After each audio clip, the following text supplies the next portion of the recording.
Qualcuno doveva aver calunniato Joseph K.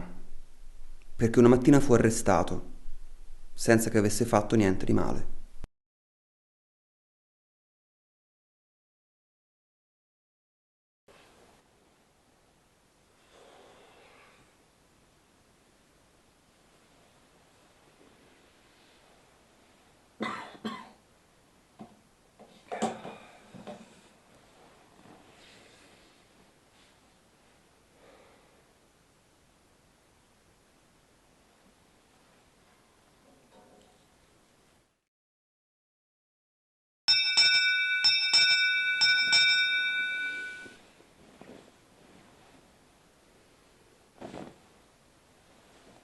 Lei chi è?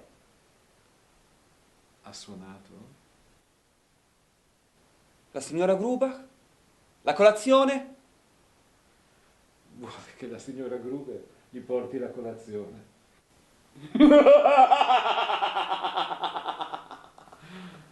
È impossibile. Questa è bella. Adesso la vedremo. Non è meglio che resti comodo? No! Deve restare in camera.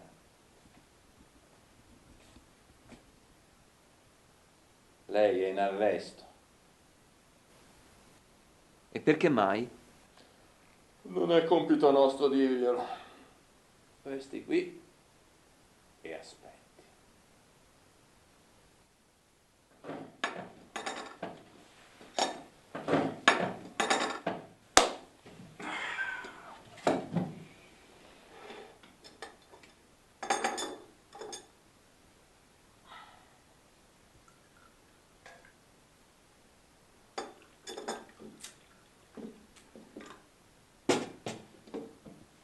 È meglio che queste cose le dia a noi e non al deposito. Eh già, li rubano.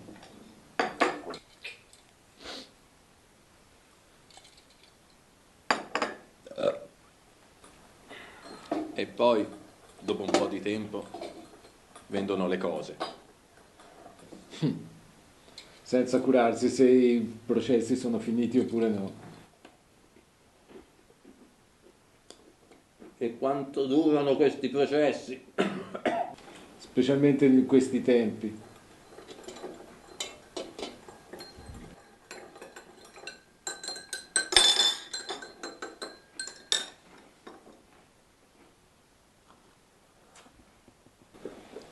Sembra ragionevole. Ma com'è possibile che io sia in arresto? E così per di più. Fa, ricomincia. Su, non faccia il bambino. Che vuole da noi? Noi siamo impiegati di basso rango. Più giù di così non ce n'è. Ma i nostri superiori non fanno mica gli arresti a caso. Il nostro tribunale non va a cercare la colpa in mezzo alla gente. Il nostro tribunale è attratto dalla colpa. E poi mandano noi guardie. Questa è la legge. E se questa è la legge non ci possono essere errori. Questa legge non la conosco. Senti un po'. Ammette di non conoscere la legge e poi pretende di essere innocente. E ora le consigliamo di restare calmo e di aspettare gli ordini. Le consigliamo di non distrarsi con pensieri inutili. Si concentri, perché l'aspettano compiti molto pesanti. Però siamo disposti a portarle una piccola colazione dal caffè qui di fronte. Se hai soldi.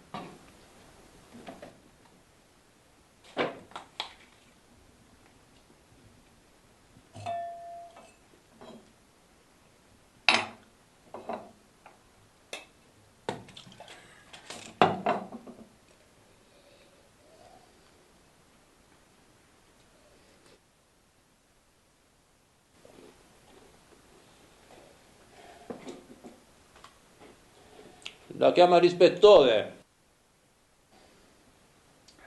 Finalmente. Ma che le salta in mente? Pretende di andare dall'ispettore in pigiama. Quello lì fa frustare lei e noi. Ma lasciatemi in pace, accidenti. Se venite a prendermi di primo mattino non potete pretendere di trovarmi col vestito della festa.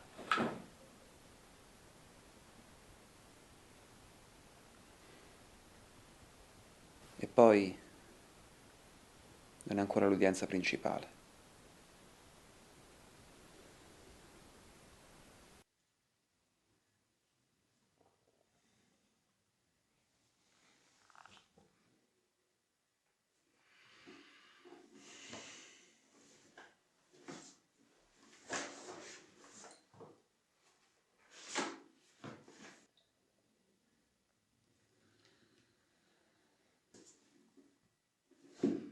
Io so che.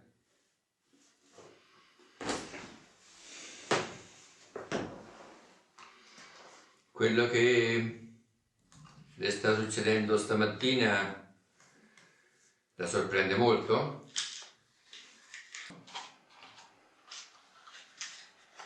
E certo che sono sorpreso.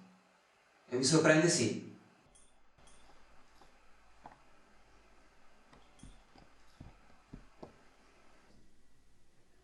Non voglio dire che mi sembri tutto uno scherzo. Sarebbe un allestimento un po' troppo laborioso. Dovreste essere coinvolti tutti voi, i pensionanti, la signora Grubach. Sarebbe un allestimento un po' troppo elaborato. Dunque non voglio dire che mi sembri tutto uno scherzo. Proprio così. Ma non può neanche trattarsi di una cosa molto seria. Lo deduco dal fatto che sono accusato, ma non riesco a trovare in me nessuna colpa.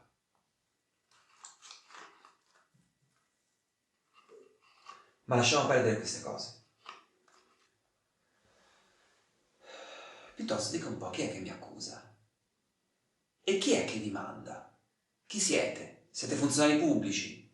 Nessuno di voi indossa un uniforme? Con le uniformi o senza uniformi, per lei non sarebbe né meglio né peggio.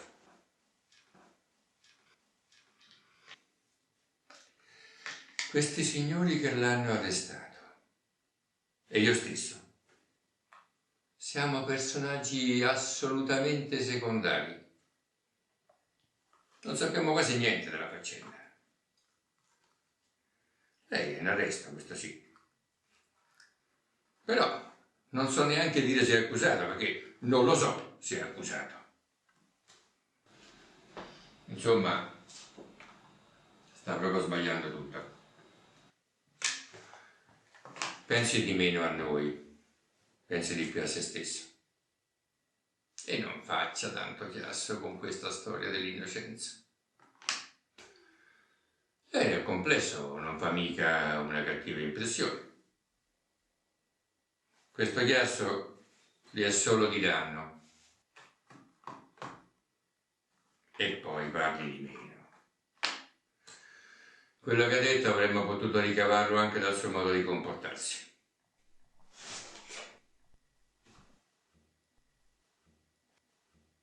A parte il fatto che non l'ha nemmeno avvantaggiata.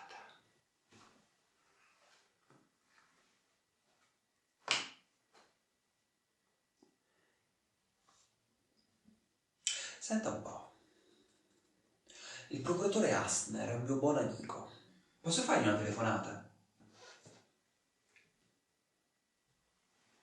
Certamente. Perché no?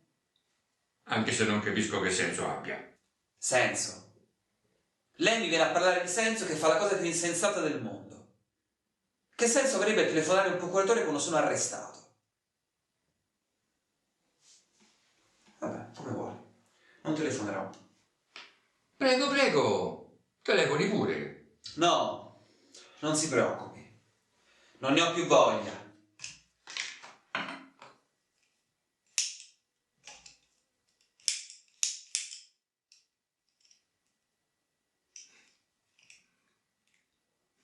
Beh, signor mio, a giudicare dalla sua occupazione direi che il nostro colloquio è terminato. Che dice? Ci congediamo con una stretta di mano? A lei pare tutto facile. Non che debba disperare, questo no, perché mai dovrei dire una cosa del genere. Lei è in arresto, semplicemente in arresto. Tutto qua. Dovevo notificarglielo. L'ho fatto. Ho anche visto come l'ha presa. Per oggi è tutto e quindi possiamo anche congedarci per il momento.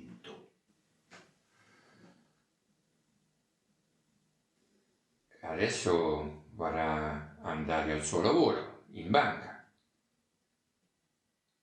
In banca? Come posso andare in banca se sono in arresto? Ma allora non ha capito. Lei è in arresto, d'accordo. Questo però non le impedisce di fare il suo lavoro, di fare il suo dovere, le sue occupazioni. La sua vita proseguirà come sempre.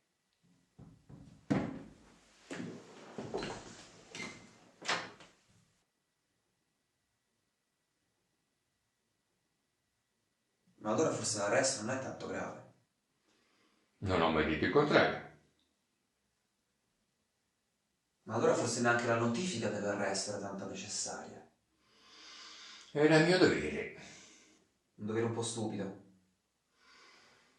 Può darsi, ma non staremo a perdere tempo con questi discorsi.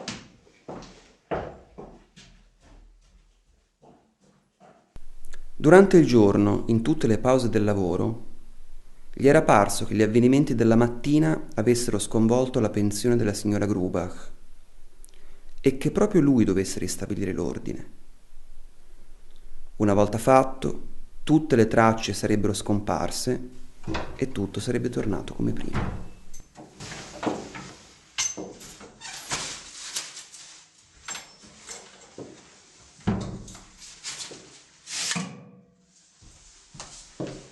Signorina? Ma chi è? È lei? Signor che? Buonasera. Buonasera.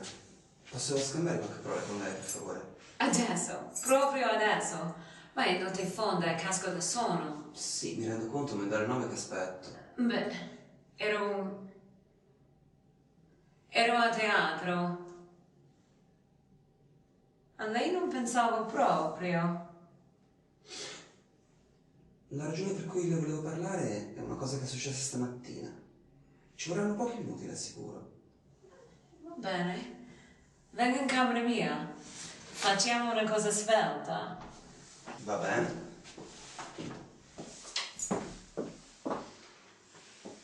Sì, comodi.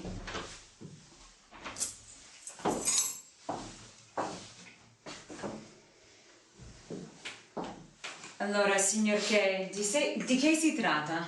Sono proprio curiosa. Già.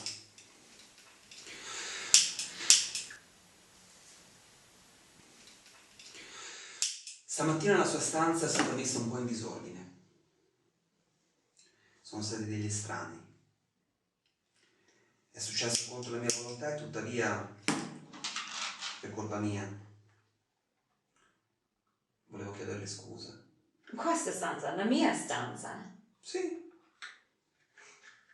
La signora Grubach ha rimesso tutto a posto. Il resto della vicenda non merita neanche una parola. Beh, invece sarebbe questa la cosa interessante.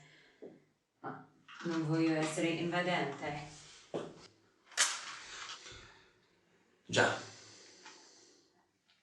Beh, c'è stata una commissione d'inchiesta. Per lei? Beh sì, signorina, per me. Ma no. Sì, invece. Lei crede nella mia innocenza? Beh, innocente. Se si scusaia addirittura una commissione d'inchiesta, deve trattarsi proprio di un gran criminale. Però, dal momento che lei è libero, non può aver commesso questo gran delitto. Beh, è libero, no? Allora, vorrei sapere tutto. I processi mi interessano moltissimo. Il tribunale ha un fascino tutto suo. Forse durante questo processo lei potrà aiutarmi un po'. È possibile? Perché no? Mi piace mettere a frutto le mie conoscenze.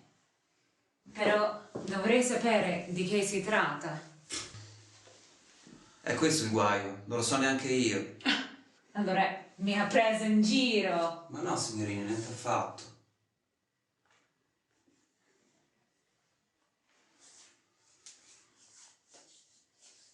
Sono stato arrestato,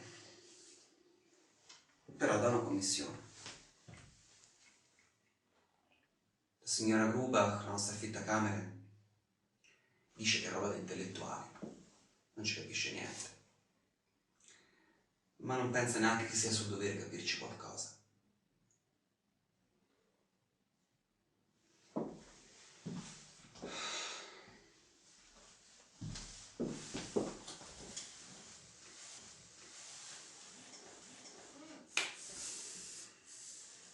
Allora, com'è stato? Terribile. Vuole che vi dica com'è stato?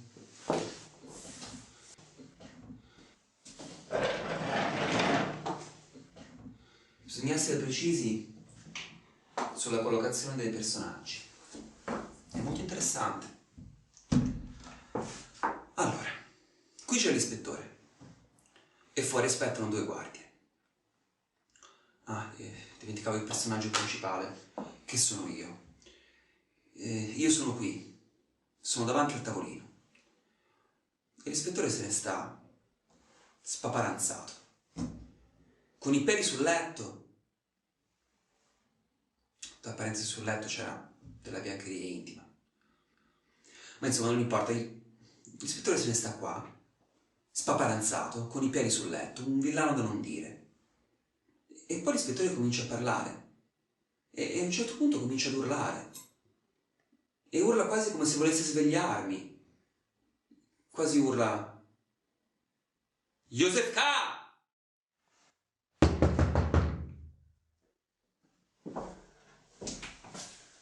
Ma chi è? Ci dorme, da ieri ci dorme un nipote della signora Grubach, un capitano. No, vada via, non si rende conto? Ci sta spiando e si sente tutto. Sì, d'accordo, vado via, ma andrò via soltanto dopo che si sarà calmata. Mi scusi, quell'uomo ha bussato all'improvviso. Mi ha messo gran paura, ma ora se ne vada. Mi lasci sola. Aveva chiesto pochi minuti e invece sono diventati più di mezz'ora. D'accordo, me ne vado. Buonanotte.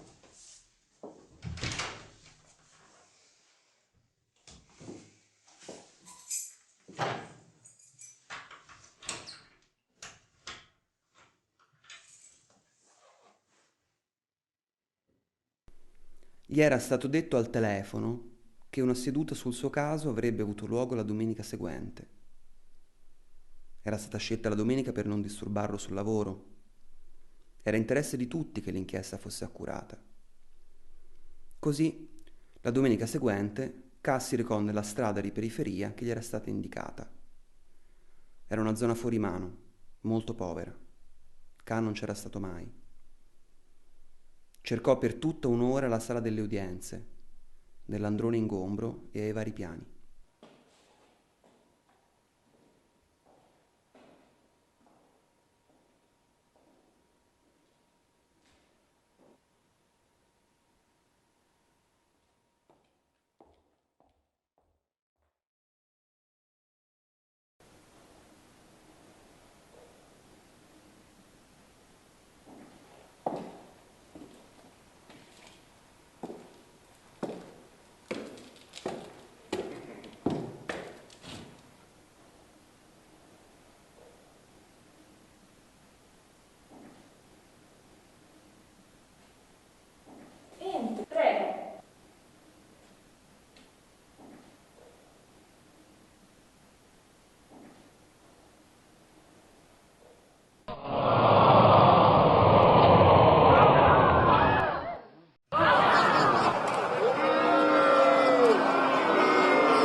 un'ottima cosa. Solo che è troppo pieno già adesso.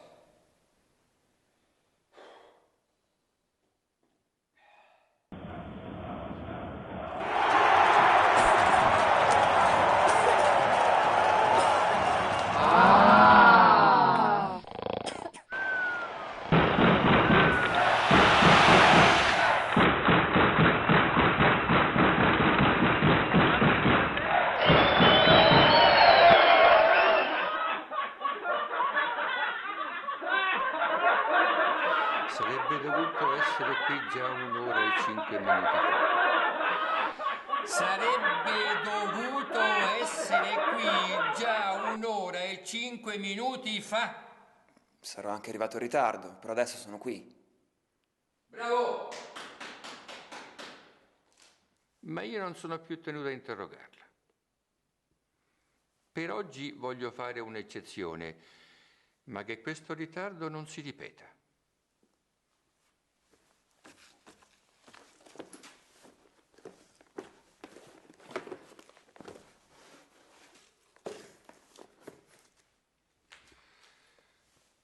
Venga avanti. Dunque, vediamo.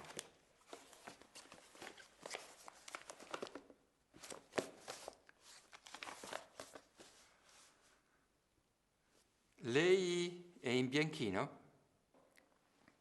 No, sono un primo procuratore di una grande banca. Silenzio! Silenzio!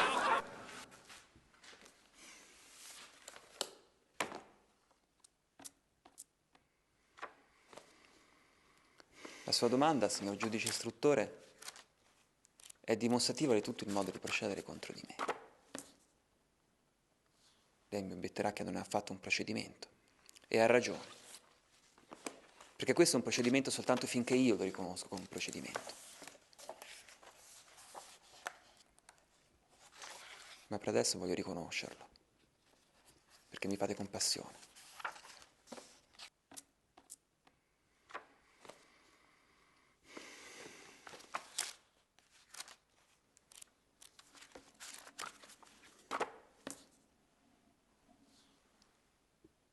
Anche il suo taccuino, signor giudice istruttore, conferma quello che dico.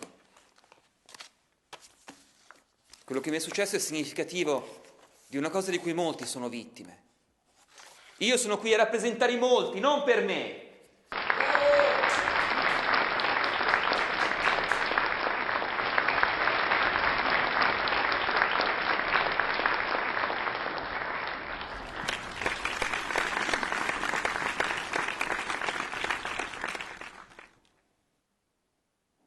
Sono stato arrestato una decina di giorni fa. Sono stato sorpreso a letto di primo mattino. Magari volevano arrestare un qualche imbianchino, innocente quanto me. Invece sono capitato io. Sono stato sorpreso a letto da 2 guardie rozze, corrotte. Volevano farsi dare dei soldi per portarmi la prima colazione, dicevano. In realtà si erano vergognosamente divorata la mia sotto i miei occhi. Mi hanno portato in un'altra stanza, davanti all'ispettore. La stanza di una signora.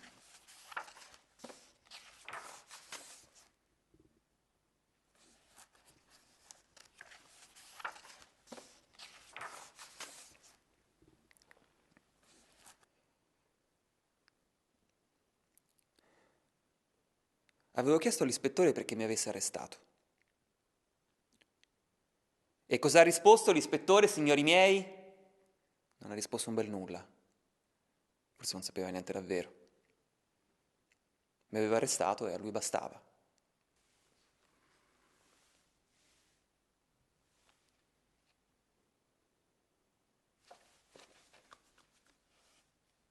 A quanto pare tra di voi c'è qualcuno che prende ordini da quassù.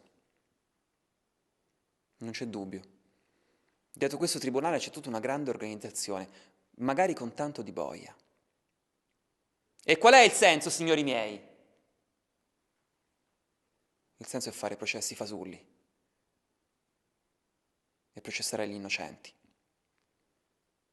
E per questo, invece di interrogarli, li si umilia di fronte a un'intera assemblea.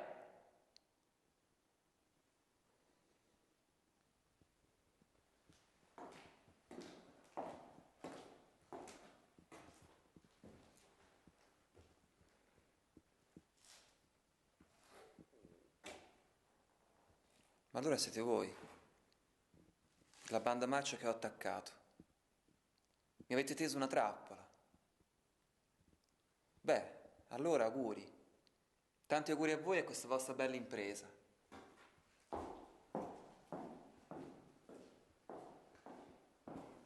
Un momento.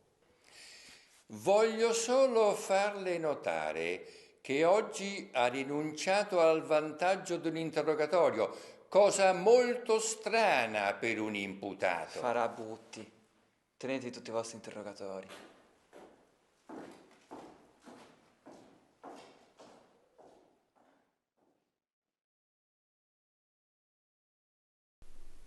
Durante la settimana seguente, Joseph K. aspettò ogni giorno una nuova convocazione.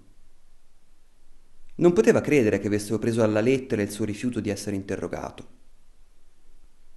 Ma siccome la convocazione non arrivò fino a tutto il sabato sera, suppose di essere tacitamente convocato nello stesso luogo per la stessa ora. Perciò la domenica vi tornò e stavolta attraversò con sicurezza scale e corridoi.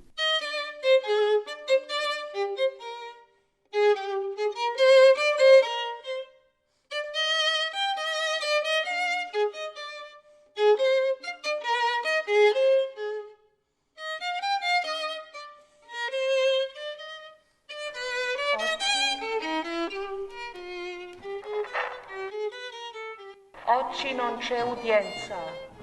Oggi non c'è udienza. E perché non dovrebbe esserci udienza? Guardi lei stesso.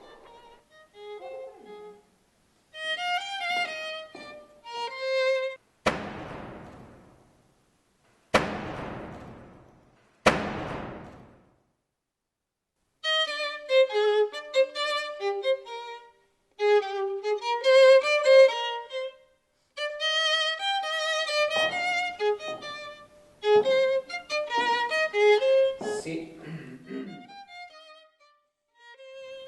Pare che effettivamente non ci sia. Posso guardare i libri? Posso guardare? No, non è permesso. Sono i libri del giudice istruttore. No, non è permesso. Sono i libri del istruttore. Beh, certo. Saranno codici. A questo tribunale non basta condannare gli innocenti. Bisogna anche che non ne sappiano niente. Sarà come dice lei. Sarà come dice lei. Va bene. Stando così le cose, me ne vado. Ma devo riferire qualcosa al giudice istruttore? Perché? Perché lei lo conosce. Altro che. A parte questo, mio marito è l'usciere del tribunale. Non mi sorprende. Va d'accordo con tutto il resto.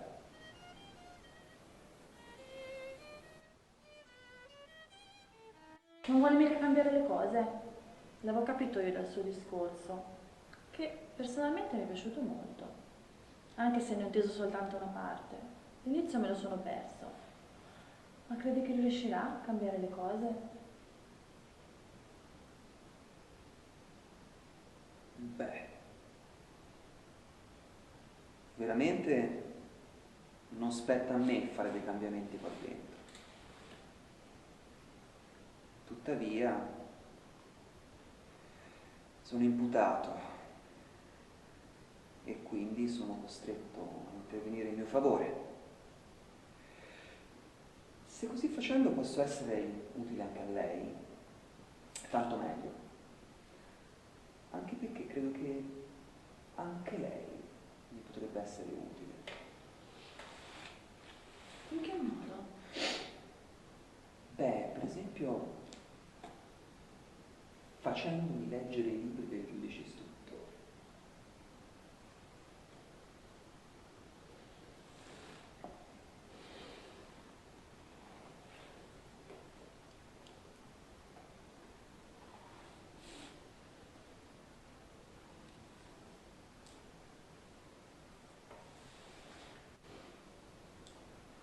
Ecco. Sira. Si avvicini.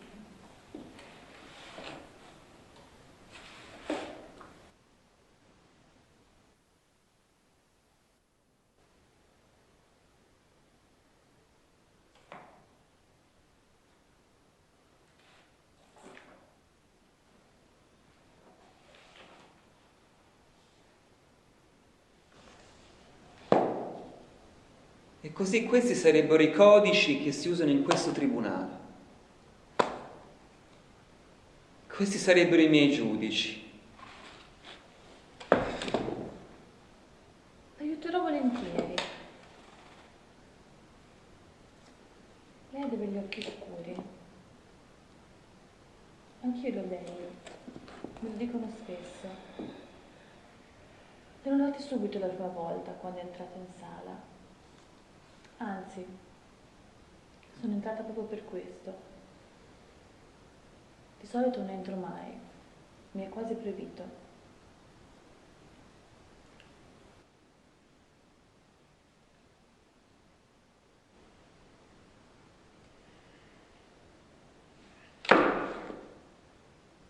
Non credo che lei possa aiutarmi.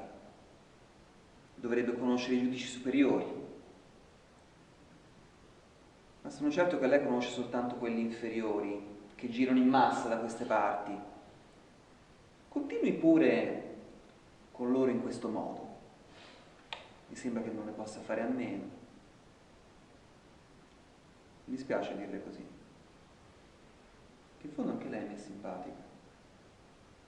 Specialmente se mi guarda con quello sguardo triste. No, non può andarsene. Non può fare il piacere di rimanere un poco con me. Non se ne vada. Beh, se è per farle piacere, resto volentieri. Dunque, lei conosce il giudice istruttore? Intimamente. Pensavo proprio a lui per un aiuto. Il giudice scrive tante relazioni, soprattutto su di lei.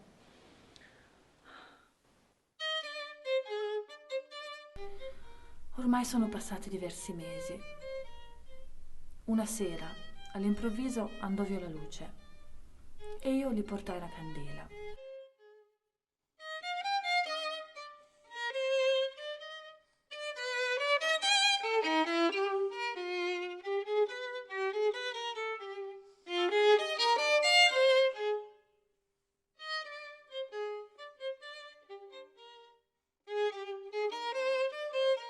Lui continuò a scrivere.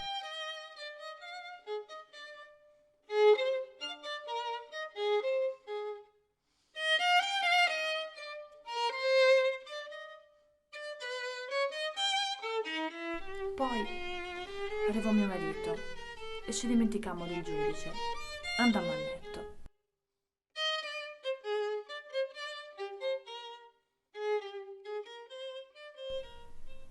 Sarà stata mezzanotte.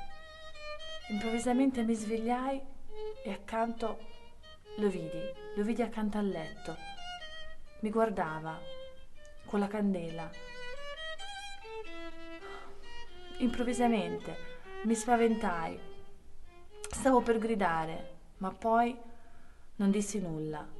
Mi bisbigliò di stare attenta, soprattutto per non svegliare mio marito. Mi disse che aveva scritto fino ad allora. Poi lui mi disse che mai mi avrebbe dimenticato. Mai avrebbe dimenticato come mi aveva visto in quel momento, così, nel letto. Ah, ecco, il giudice mi manda a chiamare.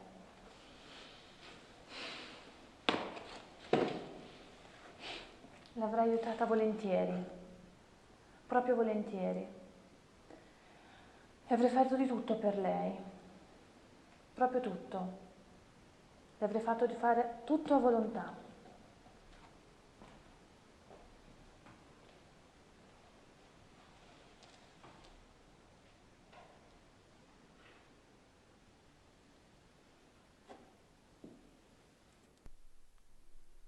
Joseph K. aveva saputo di Tito Relli, un pittore che lavorava per il tribunale. È un gran chiacchierone, gli fu detto, ma conosce molti giudici e può dare consigli utili.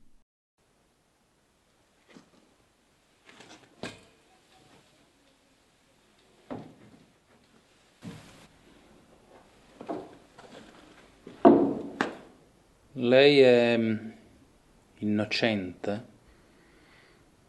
Io sono assolutamente innocente.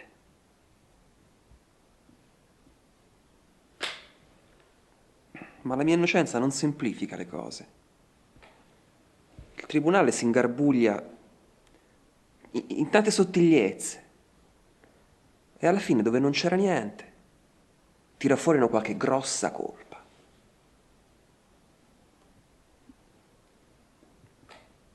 Eppure, sono tutti d'accordo nel dire che il tribunale non solleva accuse alla leggera.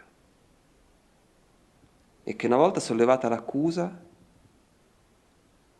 è molto difficile farlo ricredere. Difficile? Mai e poi mai il tribunale cambierà idea. Ho dimenticato di chiederle, per prima cosa, quale tipo di assoluzione preferisce. Ci sono 3 possibilità. L'assoluzione vera, l'assoluzione finta e lo strascicamento. Il tirarla per le lunghe.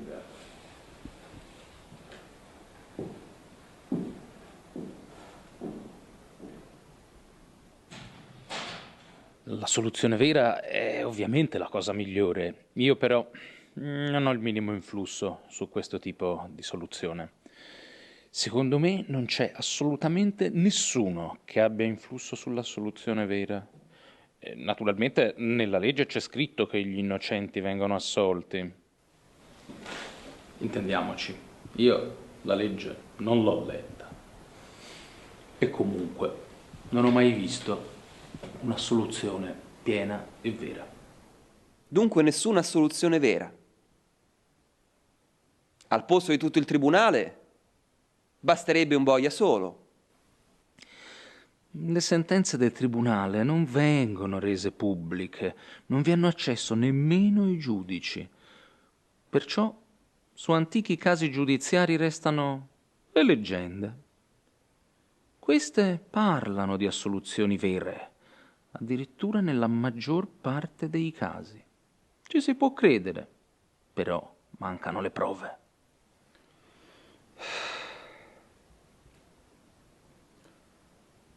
Lasciamo stare la soluzione vera. Lei aveva accennato ad altre 2 possibilità. La soluzione finta è lo strascicamento.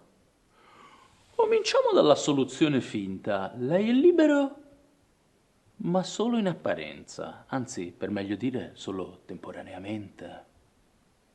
I giudici di basso rango, e io conosco solo questi, non hanno il diritto di dare assoluzioni definitive. Questo diritto ce l'ha solo il Tribunale Supremo, che per lei, per me, per tutti noi, è assolutamente irraggiungibile. Come stiano là le cose non lo sappiamo e, detto per inciso, non vogliamo nemmeno saperlo. Se lei viene assolto con una assoluzione finta, per il momento è libero da denunce. Però l'accusa continua ad aleggiare sopra di lei e può ridiventare effettiva non appena giunge un ordine dall'alto.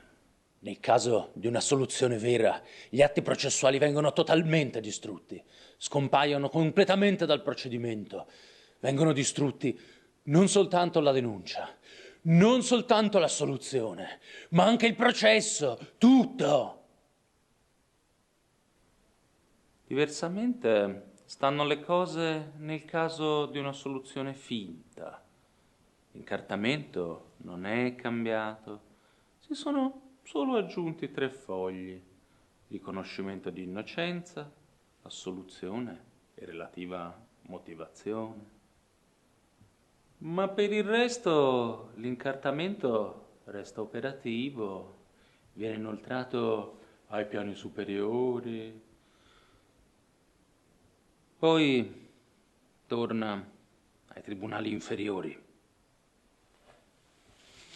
E così pendola, in su, in giù, con oscillazioni maggiori e minori, con intoppi maggiori o minori. Queste vie sono imprevedibili. Un giorno, senza che nessuno se lo aspetti, un giudice riprende le carte in mano con più attenzione. Si accorge che l'accusa è ancora operativa e ordina arresto immediato. E poi il processo ricomincia da capo? Certamente, il processo ricomincia da capo. Però c'è di nuovo la possibilità di ottenere una soluzione finta, esattamente come prima. Bisogna di nuovo raccogliere tutte le forze e non arrendersi. Ma nemmeno questa seconda soluzione è definitiva. No, naturalmente. Alla seconda soluzione segue il terzo arresto. Alla terza soluzione il quarto arresto e così via. Mi pare che la finta soluzione non la convinca. Forse lo strascicamento le torna meglio. Lo strascicamento consiste nel mantenere il processo permanentemente a livello più basso. Per fare questo è necessario che l'imputato e l'aiutante, ma soprattutto l'aiutante, si mantenga in costante contatto personale col tribunale.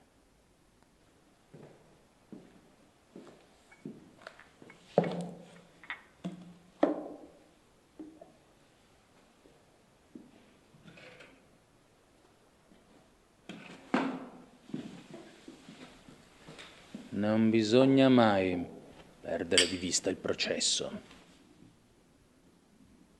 Bisogna andare dal giudice addetto a intervalli regolari, anche in particolari circostanze, e cercare con tutti i mezzi di mantenerselo favorevole.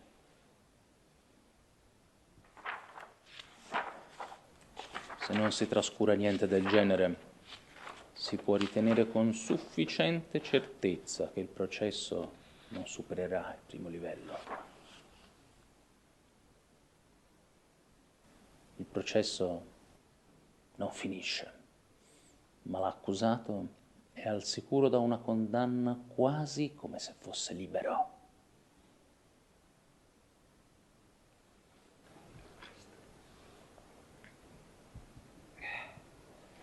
Andrò presto. Aspetti, vada da quella parte.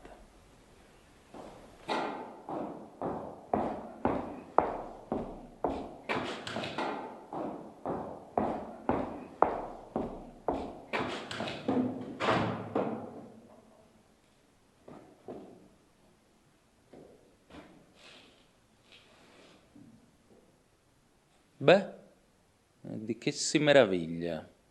Sono le cancellerie del tribunale. Il tribunale sta in tutte le soffitte. E anche il mio atelier è in una soffitta. Non ci aveva pensato?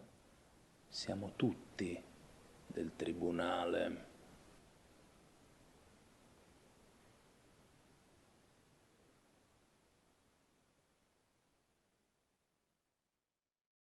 Un giorno arrivò lo zio di Joseph. un piccolo possidente di campagna. Joseph lo chiamava il fantasma di campagna. Aveva saputo del processo e lo spinse subito da un suo conoscente, l'avvocato Huld. Signorina, ci lasci entrare. Dobbiamo parlare con l'avvocato. Si tratta di una cosa importante e urgente. Non è possibile, l'avvocato è malato e non può ricevere nessuno. Ma l'avvocato mi riceverà sicuramente appena sentirà il mio nome. Le ripeto che non è possibile, torni domani. Leni, chi è? Sono Albert, il tuo vecchio amico. Ah, Albert. Ma non starai mica così male. È il tuo solito attacco, passerà come gli altri. Sarà come dici, ma è il peggiore di tutti. Non riesco quasi a respirare, non dormo affatto e perdo forze ogni giorno che passa. Uno malato come me deve starsene tranquillo. Signorina, per favore, ci lasci soli. Devo discutere una questione col mio amico. Oh, davanti a Leni si può dire tutto. Ma non è una cosa che riguarda me, riguarda mio nipote, il procuratore Joseph K. E l'ho portato con me. Oh, mi scusi, non mi ero accorto di lei. Leni, va pure, va pure.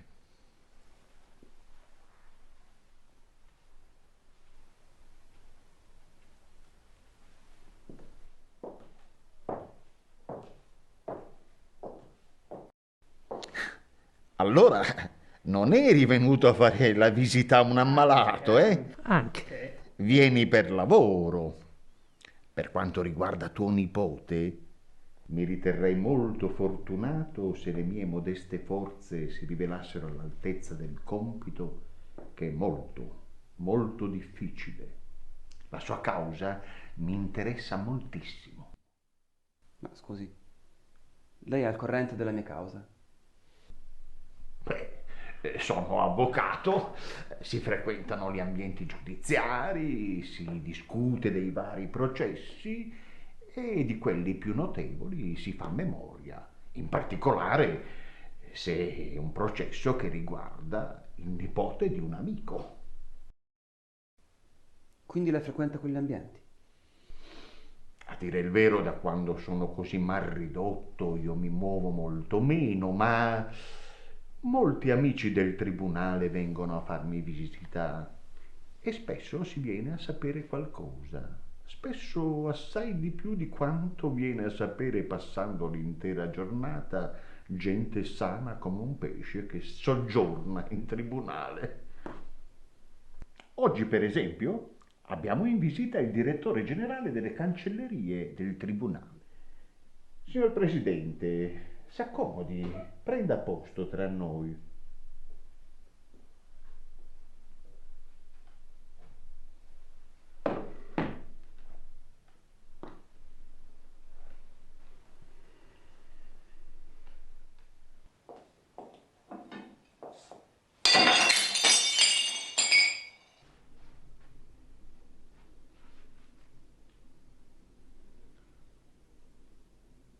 Vado a vedere cosa è successo.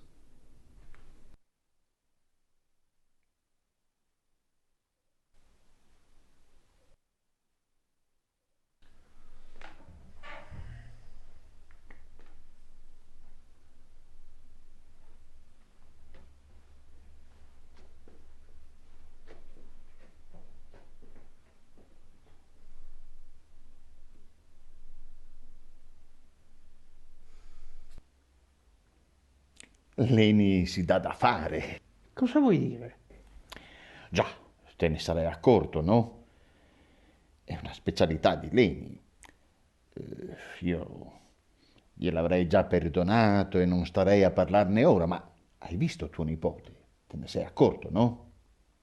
È una specialità di Leni e lei riesce a trovare belli quasi tutti gli accusati. Li ama tutti, li abbraccia tutti e, a quanto pare, tutti si innamorano di lei. Io non me ne stupisco quanto te. Se uno ha lo sguardo giusto, constata che molto spesso gli accusati sono belli. E la ragione della loro bellezza non può essere altro che il processo che hanno a carico, che gli dona.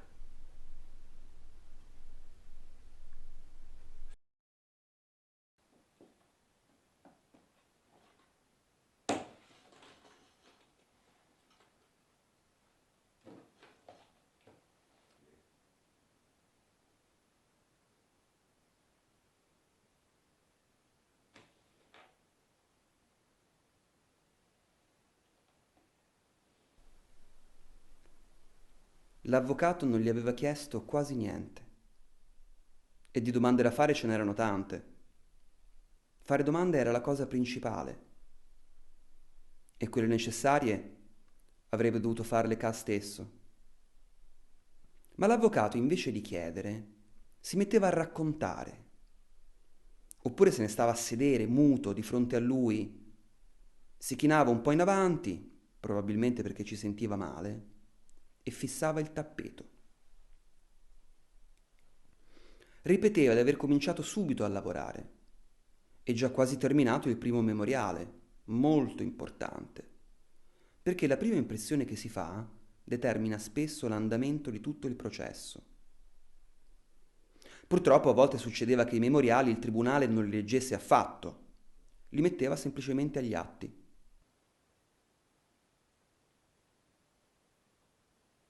Il procedimento non è pubblico, il procedimento è segreto anche per l'accusato e soprattutto i documenti del tribunale, in special modo l'atto d'accusa, non sono disponibili né all'accusato né alla difesa e i difensori non possono assistere agli interrogatori, cosicché non si sa contro che cosa debba argomentare il primo memoriale. La cosa più importante sono le relazioni personali dell'avvocato. In questo risiede il valore principale della difesa. Ai funzionari manca il contatto con la popolazione. Siccome sempre notte e giorno sono sprofondati nella legge, non hanno il giusto senso delle relazioni umane e in questi casi ne sentono gravemente la mancanza.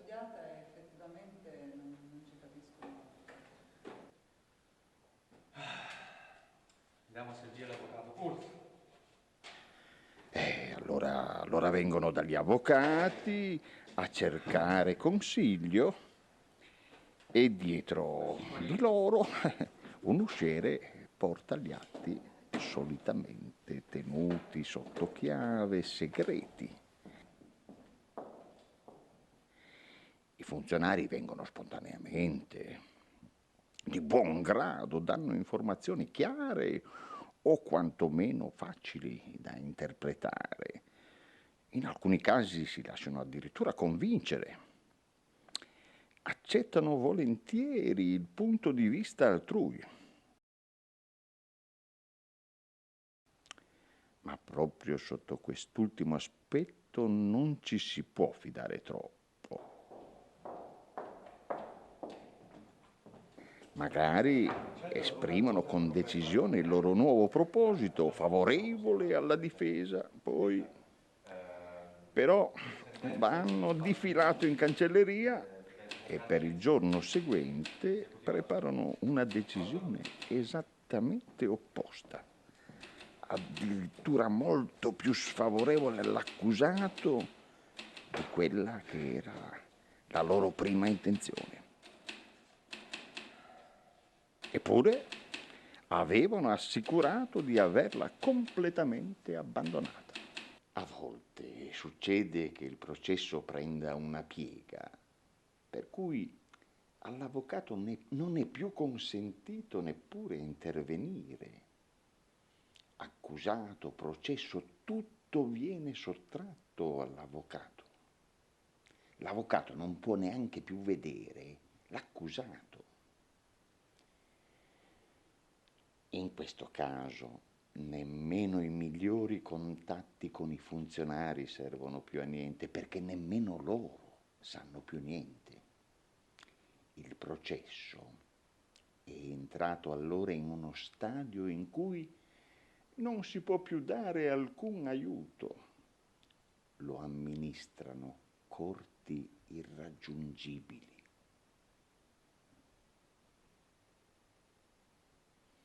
Il memoriale, come già detto, non è ancora stato presentato, ma non c'è fretta, non c'è fretta. K doveva assolutamente intervenire. E se voleva ottenere qualcosa, doveva innanzitutto rifiutare qualunque pensiero di una possibile colpa. Niente colpa.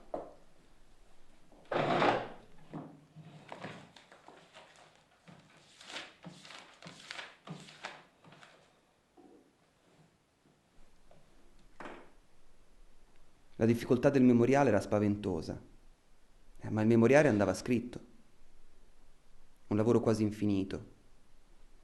Bisognava richiamare alla memoria tutta la vita, con le sue azioni più piccole e gli avvenimenti più minuti, esporla per bene ed esaminarla da tutte le parti. Che tristezza. K ricevette l'incarico di fare da guida a un importante cliente della banca, il quale visitava la città per la prima volta. Era una mattinata fredda e piovosa. L'appuntamento era nella piazza del Duomo. K arrivò puntuale, ma trovò vuota la piazza.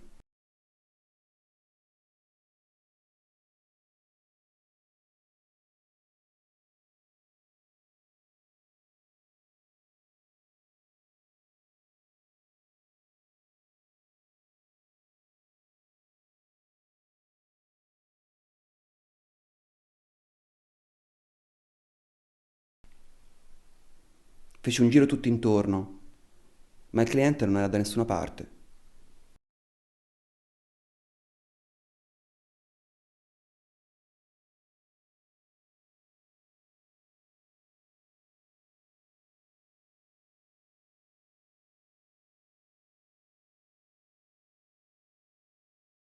Entrò nel Duomo.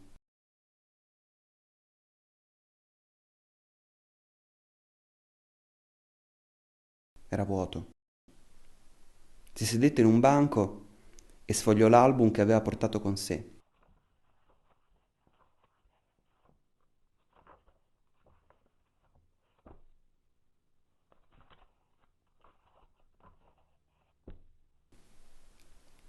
Ma era così buio che non si vedeva quasi niente. All'improvviso si accorse che erano state accese delle candele.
Joseph K.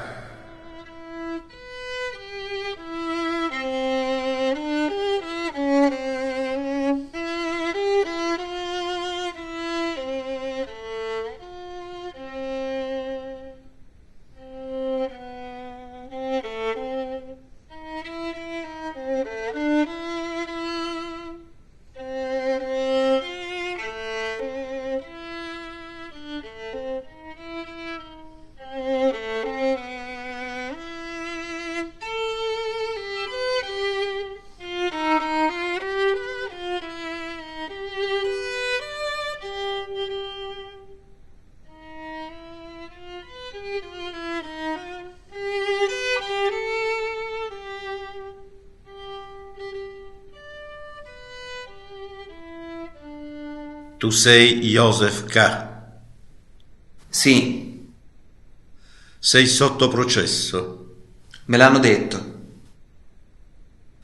Allora sei tu quello che cerco. Io sono il cappellano della prigione.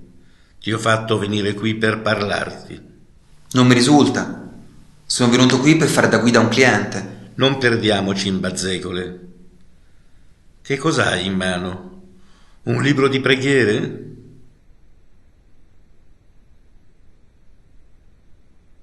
No, è una guida illustrata. Mettila via.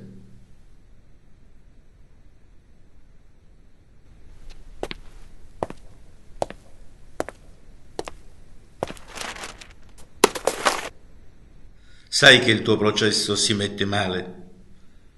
Pare così anche a me. Mi sono dato molto da fare, ma finora senza esito. Comunque il memoriale non è ancora pronto. Come pensi che andrà a finire? Prima credevo che sarebbe finita bene. Ora a volte ne dubito. Non so come finirà. Tu lo sai? No, ma temo che finirà male.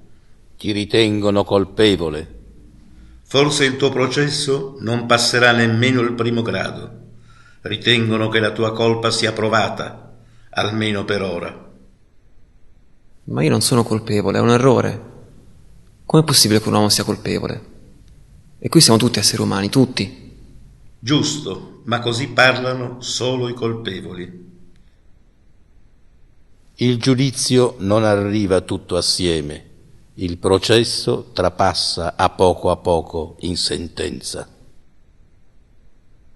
Voglio cercare altri aiuti. Cerchi troppi aiuti dagli altri, soprattutto dalle donne. Non ti accorgi che non è l'aiuto vero? Non vedi neanche a 2 passi.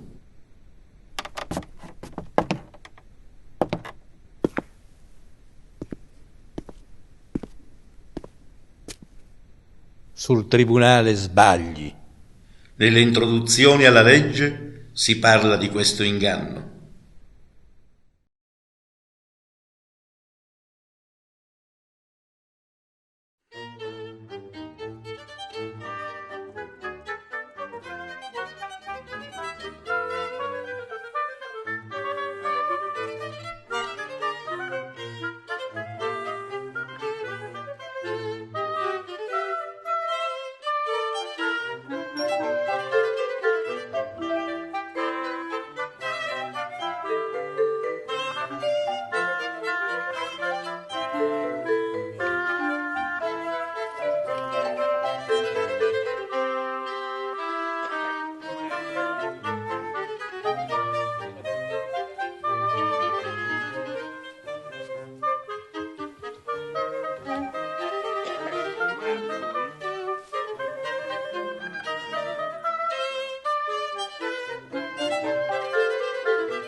Davanti alla legge sta un guardiano.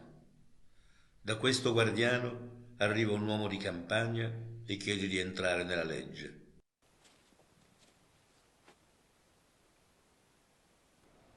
Guardiano, posso entrare nella legge? Ma il guardiano dice che ora non può lasciarlo entrare. L'uomo riflette e poi chiede se gli sarà permesso di entrare in seguito. È possibile, dice il guardiano. Adesso però no. È possibile. Adesso però no.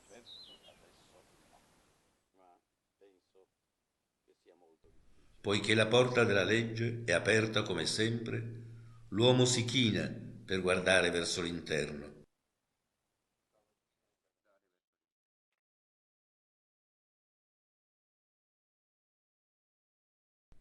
Quando il guardiano se ne accorge, ride e dice: se ti attira tanto, prova un po' a entrare nonostante il mio divieto. Sappi però, io sono potente e sono solo l'ultimo dei guardiani, ma di sala in sala ci sono guardiani uno più potente dell'altro.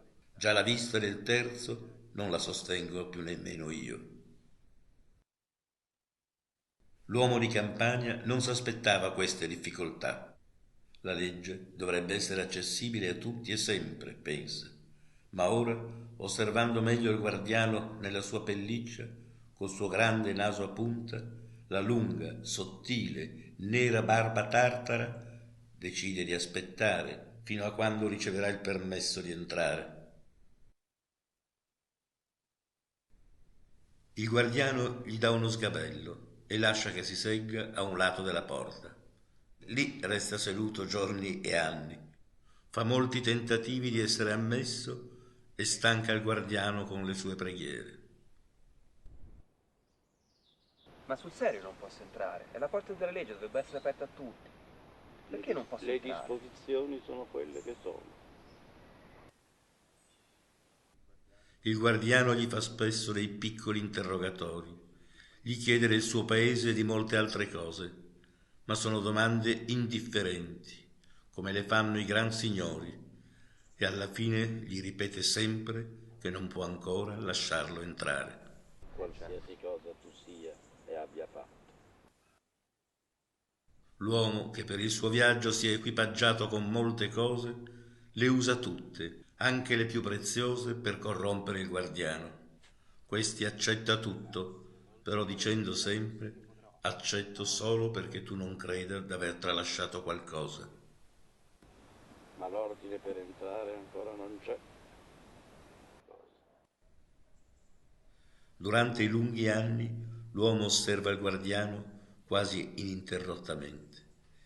Dimentica gli altri guardiani e questo primo guardiano gli pare l'unico ostacolo per l'ingresso nella legge. Nei primi anni maledice ad alta voce la sua sfortuna. In seguito, diventando vecchio, brontola solo fra sé e sé. Diventa infantile e poiché nel lungo studio del guardiano ha conosciuto anche le pulci del suo colletto di pelliccia, prega anche le pulci di aiutarlo a convincere il guardiano. Dai, dici, guardiamo. Lasci di cacchio. Non ti illudere, non ti illudere.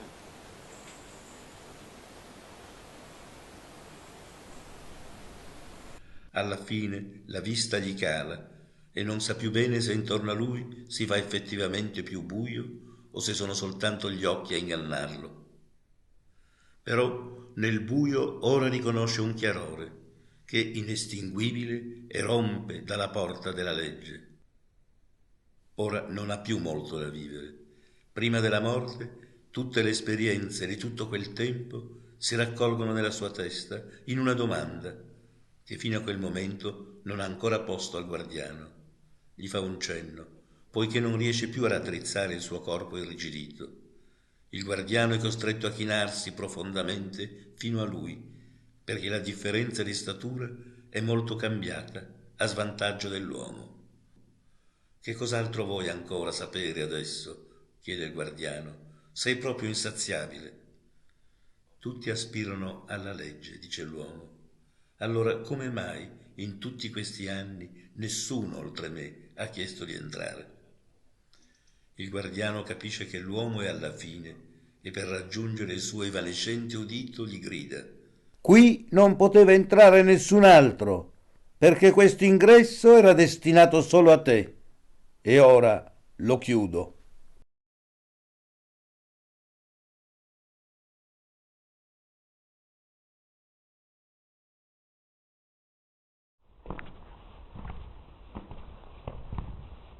Dunque il guardiano ha ingannato quell'uomo. Quella liberatoria comunicazione gliel'ha fatta solo quando non poteva più servirgli. Non gliel'aveva chiesto prima. Dunque credi che quell'uomo non è stato ingannato? Non fraintendermi. Ti presento solo le interpretazioni in materia. Non devi dar molto retta alle interpretazioni. La scrittura è immutabile e le interpretazioni esprimono spesso solo la disperazione che ne consegue. Altri dicono che il guardiano, col suo servizio, è legato solo all'ingresso della legge, ma questo è incomparabilmente di più che vivere liberi nel mondo. Non sono d'accordo con questa interpretazione. Se la si accettasse, bisognerebbe pensare che tutto quello che dice il guardiano è vero. Ma tu stesso hai ampiamente dimostrato che questo non è possibile. Non bisogna credere che tutto sia vero, ma bisogna convincersi che tutto è necessario.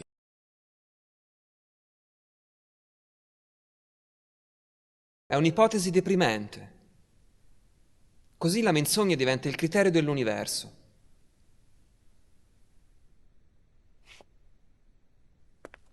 Te ne vuoi già andare? Devo. Sono procuratore in una banca, mi stanno aspettando.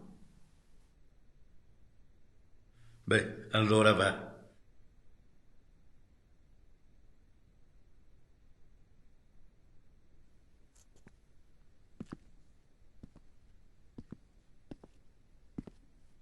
Per piacere, aspetta un momento.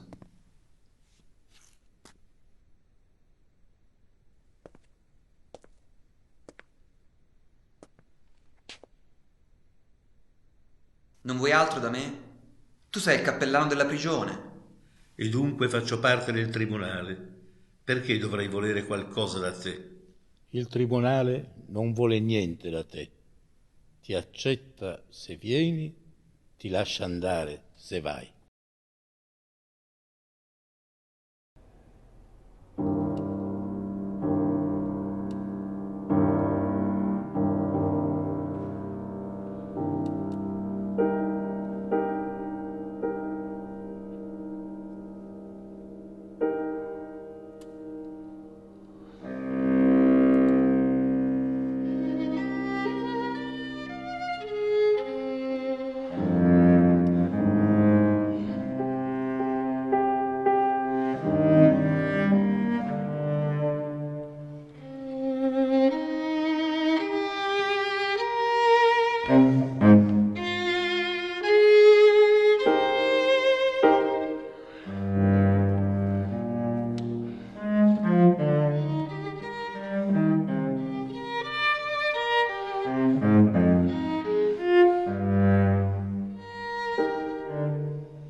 Ho voluto affondare le braccia nella vita fino al gomito.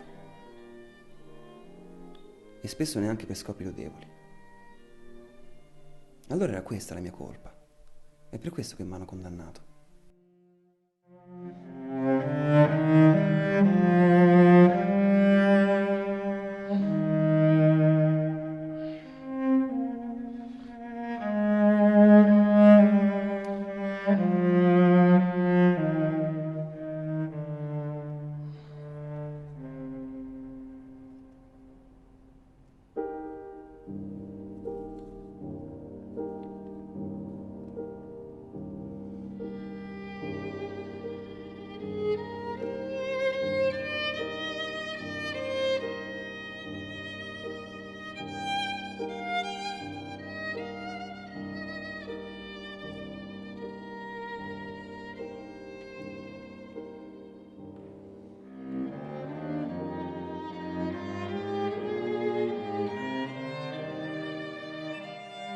Non gli era stato annunciato l'arrivo di nessuno, tuttavia Ka aspettava.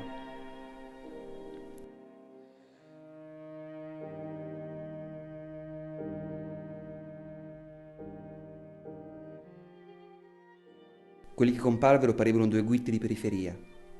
S'era aspettato ben altro. 2 quitti. Mi mandano questi 2 pagliacci da 4 soldi. Vogliono liquidarmi con poco. Ma in fondo questi 2 deficienti forse vanno anche bene. Così le cose importanti sono costretto a dirmele da solo.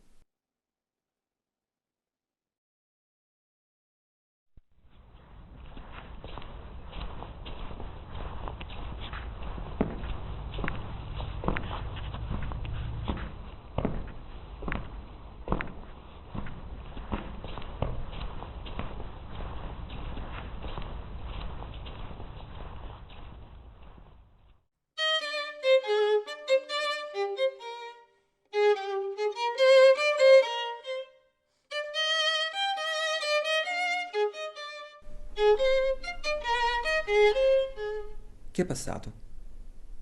Un amico? Qualcuno che mi vuole aiutare? È uno solo? Sono tutti? Ho dimenticato qualche possibilità? C'è ancora qualche obiezione valida? La logica è incrollabile, però non può resistere a uno che vuol vivere. Dov'è il giudice, che non ho mai visto? Dov'è il Tribunale Supremo, al quale non sono mai arrivato?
Sta girando.